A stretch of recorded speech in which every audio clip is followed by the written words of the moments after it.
Microsoft's latest laptop product line is the death knell of the personal computer. It's a brazen insult added to a series of injuries that began a very long time ago. Even if you have nothing to hide from anyone, you must be brimming with naivety to ooh and ah at all this, while ignoring the risks to you, your livelihood, and your own interest when you voluntarily give up information on everything that goes on your personal computer. You must be utterly naive to give up anything that goes on in the analog hole that is your screen, in order to have something inscrutable provide you with the convenience of recalling what you did when on your computer. Because, hey, it's okay for Microsoft to collect data on your discussions with friends and family, even on side channels like Facebook or WhatsApp Web. It's okay for Microsoft to collect info on your bank account's transactions. It's okay for Microsoft to collect information on your work for anyone who is not Microsoft, on anything that for whatever reason is nobody else's business, and certainly not the business of the manufacturer of your computer or the vendor of its operating system. And yet millions of individuals will eventually buy this. But first the enterprise shall be served. Thousands of CIOs and IT experts will maintain their decades-long servitude to Microsoft, lured by deep enterprise discounts provided by deft key account managers. They'll give the green light to buy this abomination for their organizations. Nay, they won't buy. They will happily subscribe to this disservice. They will pay every month for the privilege of laying everything they do on their device bare for a dubious actor. A dubious actor with a long history of security breaches and tone-deaf disregard for its customers, new or long-standing. That actor will analyze, evaluate, judge, and classify everything on your screen, and also potentially cut off access to services when deemed appropriate. That is, when a bunch of inscrutable LL misdeems that something the user did on their supposedly own PC goes against vague guidelines and terms of service. You shall be judged by a faceless entity for the offenses that one of its creations hallucinated. How splendid. And if you now say, hey, it's edge computing, not cloud computing, the model works locally, and your data stays on your laptop, then I have a bridge to sell you. I trust Microsoft to not gradually slide down the slippery slope and exfiltrate not your data itself, but the insights and metadata generated by their new AI system about as much as I trust. Nothing. I don't trust them at all. Of course, the marketing behind this will be all about instilling the fear of missing out. It will target the vulnerably insecure, like the predatory instincts of an incumbent often dictate. This shift towards the computer finally allegedly becoming personal because it knows everything about you will be portrayed as the only rational choice in the current year. Meanwhile, it will be Microsoft that will know everything about you and what you do on your computer. We will be labeled laggards for not voluntarily proclaiming our servitude to the dominant behemoth, to its financial interests, and to the professional interests of the faceless thousands that work for them. All those interests, whether these are financial or personal, I can assure you, most certainly do not match your own. But worry not about your own interests.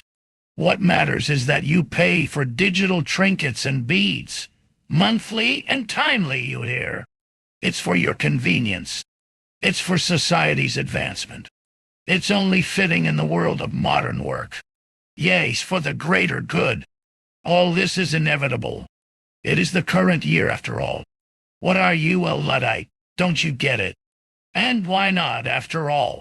You already fell for Apple's walled garden nonsense of iMessage's blue bubble versus the green bubble of an SNS.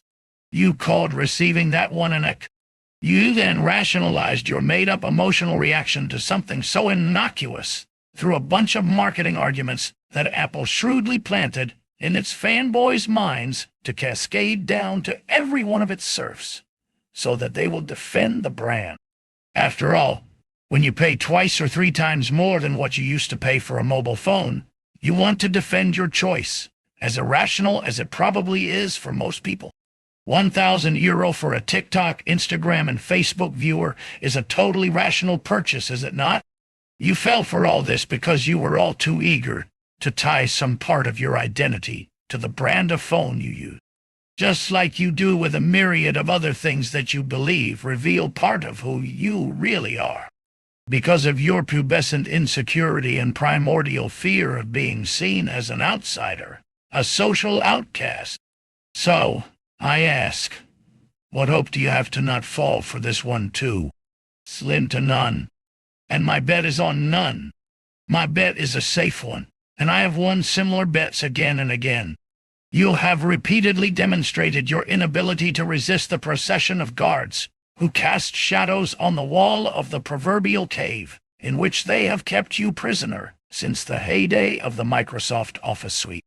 Back then, they used to charge you for new versions of mostly the same software every year, after predictably breaking compatibility of this year's doc and XLS format to last year's formats. That was their incremental innovation. They did all this for no actual benefit to you, despite the visible frustration this caused to you, and the blatant disruption of your work. All this you felt you abhorred. Perhaps you even criticized for a hot second. But then you just shut up and paid up for the new version of Office, and the one after that, and the one after the other one, too, like a good obedient serf who thus also learned to be helpless. They forced you to switch away from Windows 7 by coaxing you with the shiny beads of a new, revolutionary user interface in Windows 8, just because they wanted to compete with the touch interface of the iPad in a mad, frantic, shameless dash to not be perceived as industry laggards. Very soon thereafter, when everyone called out Windows 8 for the hot garbage it was, they engaged their corporate tear ducts. With crocodile tears, they said, "Oops, my bad," and forcibly pushed you through automatic updates to Windows 10. With all its telemetry, user interface reshuffling, Cortana in the taskbar, and Candy Crush Saga on the start menu. They kept these shenanigans up with their Office suite, with their cloud storage, with the push for you to sign in online to use your own computer. And they kept it up with Windows 11 too, of course. And you went along with it, like the easily intimidated serf you are. They put ads on the start menu. Ads on the start menu. They tried to monetize a key interaction of something that's allegedly an operating system. And you simply shrugged. What could you do, after all? Install Linux like some kind of weirdo. Ew! That's for people who are nerds, for outsiders.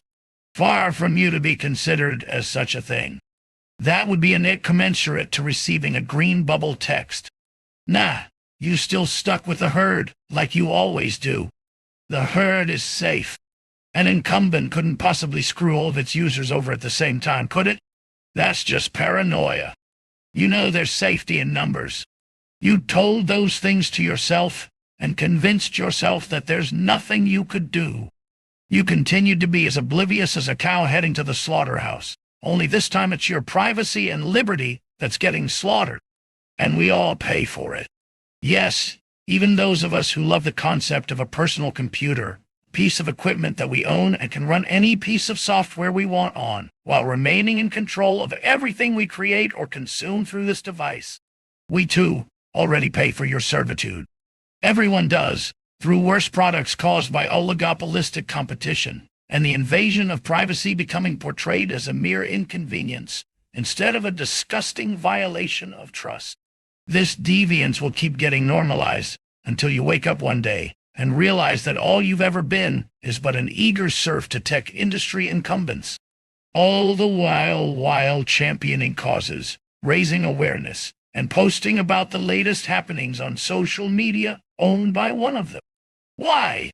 Because you never dared to stray off the beaten path, because you always followed the herd, because you scarfed down that marketing and hype and promises of convenience uncritically, mindlessly, because you did so in your utter naivety that what is being sold comes with no strings attached, especially when it comes in a shiny package polished with corporate megabucks, because your eyes glazed over in a 1,000-yard stare when it came to discussing or merely considering the existence of viable alternatives, because you had better things to do than to realize that what's being promoted as the best way to do things for everyone is not the way, not for everyone, not the best for you, and typically not the best for the common good either.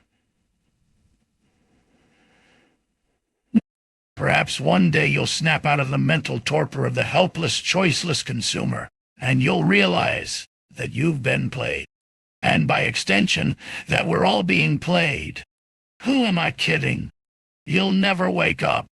You'll never snap out of it. Why would you? Why now? Why ever? Why at all? You haven't snapped out of it up in decades of Microsoft, Apple, Google, and every other such entity playing those games with your mind, with the kind support of your wallet. And why should they not? In the emergent immorality and psychopathy that's characteristic of an incumbent, they deem you a compellingly compliant victim, a walking wallet to be plundered with your gleeful consent. They would be stupid, negligent, financially irresponsible not to pull the string taut as far as you will allow them with your unthinking inaction and servitude. And boy, oh boy, is the string taut. Sometimes I wonder what their product managers and business leaders are thinking. They must be amazed by your compliance. They must indeed marvel at the sacrifices you'll make. Not compromises, let alone trade-offs. Sacrifices. They must be flabbergasted at the crazy, counterproductive ideas you'll accept when they just put them forward to enrich their CV and possibly get promoted. They must wonder how you can accept all that either without even being miffed at them, or with a defeated, helpless shrug of the shoulders at best. They must be pinching themselves when they realize the useless misfeatures you'll consider an innovation. They must be surprised at the type of marketing you consume and spread to others with mirth, as you call yourself a thought leader or influencer on their social media. They must scratch their heads when they witness your sometimes rabid willingness to give them your hard-earned and widely taxed money month after month, to not only get into their pen, but to remain there too, and to doom the personal computer as an embodiment of liberty for everyone else, too. Sleep tight, sir. And don't forget to buy the latest impersonal computer, since you seem to enjoy codependent relationships so much.